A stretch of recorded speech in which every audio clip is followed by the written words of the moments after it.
Some of the most bizarre 36 hours in recent Russian history. Vladimir Putin's one-time ally, Yevgeny Prigozhin, stepping away from what had appeared to be a certain armed confrontation. Troops from Prigozhin's Wagner Group in the streets with their leader amid celebrations after the announcement of a deal between Prigozhin and the Kremlin, brokered by the president of Belarus. That unrest is widely believed to have left Putin weakened and potentially vulnerable as the invasion of Ukraine grinds on. The Wagner Group is now leaving the battlefield, where the fight is intensifying. Ukraine's 3rd Separate Assault Brigade posted these images that they say are from Saturday of trench warfare outside of Bakhmut. The Biden administration is closely monitoring events, and today Secretary of State Blinken said he doesn't think we've seen the final act. We have team coverage, including Elizabeth Schulze from the White House. But first, ABC's chief foreign correspondent Ian Pannell leads us off from Kharkiv. Tonight, Russia reeling after a weekend of turmoil not seen in decades that's left Vladimir Putin looking humiliated and weakened. Troops from the Wagner mercenary group today continuing to withdraw from positions occupied on Saturday. But their mutiny against military chiefs leaves doubt and confusion in its wake. U.S. Secretary of State Antony Blinken telling John Carlin this week he doesn't believe we've seen the final chapter. It's still a moving picture, and I doubt we've seen the last act. But I think we can say this much.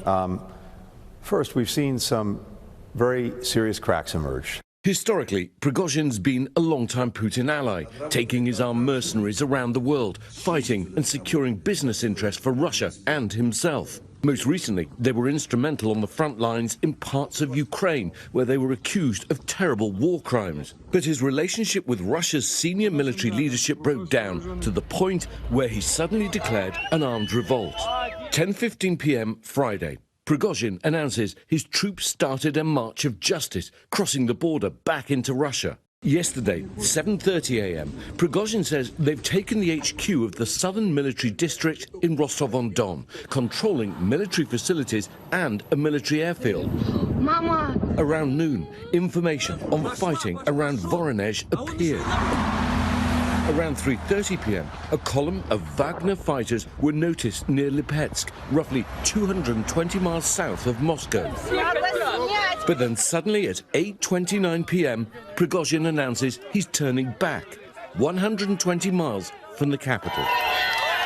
The ease of Prigozhin's march through, still stunning and electrifying Putin's opponents. Mikhail Khodorkovsky, the exiled former oligarch, telling ABC's Patrick Reevell today it exposed extraordinary fragility. He says it's clearly demonstrated to everyone that the regime is weak, practically on the floor. Khodorkovsky, jailed by Putin for 10 years, now backing efforts to overthrow him. In exchange for halting his march on Moscow, Prigozhin and his men were given an amnesty, with Prigozhin being allowed to leave for neighbouring Belarus. Tonight, it's unclear if he's gone there and what other concessions he may have extracted. Across the border, fighting rages between Ukrainian troops and Russian forces.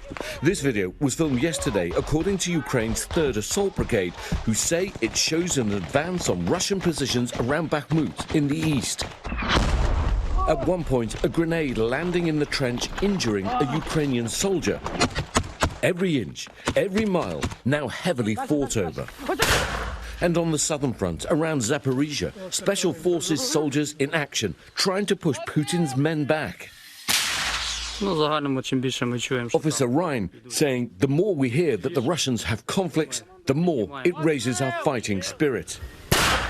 Mikhailo Podolyak, senior advisor to President Zelensky, telling us their success on the battlefield will affect what happens inside Russia.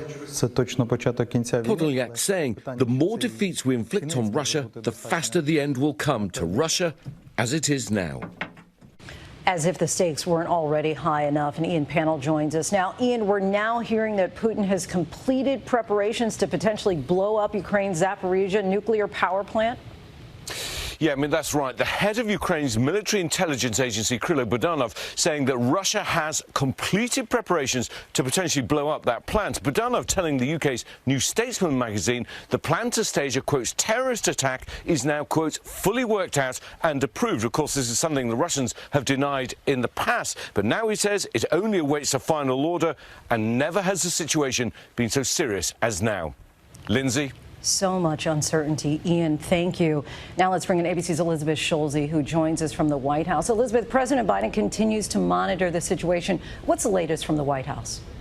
Lindsay, in a call today with Ukrainian President Zelensky, President Biden insisted this crisis in Russia will not affect unwavering support for Ukraine from the U.S. and its allies. The White House is still trying to understand the parameters of the deal between Vladimir Putin and Yevgeny Prigozhin, but Secretary of State Antony Blinken says their power struggle is not a surprise. For months, the administration was tracking mounting tensions between Prigozhin and Putin's top military brass, and in recent days, U.S. intelligence officials briefed senior leaders in Congress about Wagner Group movements and possible action against the Russian Defense Ministry. Now, despite the instability in Moscow, Secretary Blinken insists Russia has not changed its nuclear posture, but he says he is watching very carefully.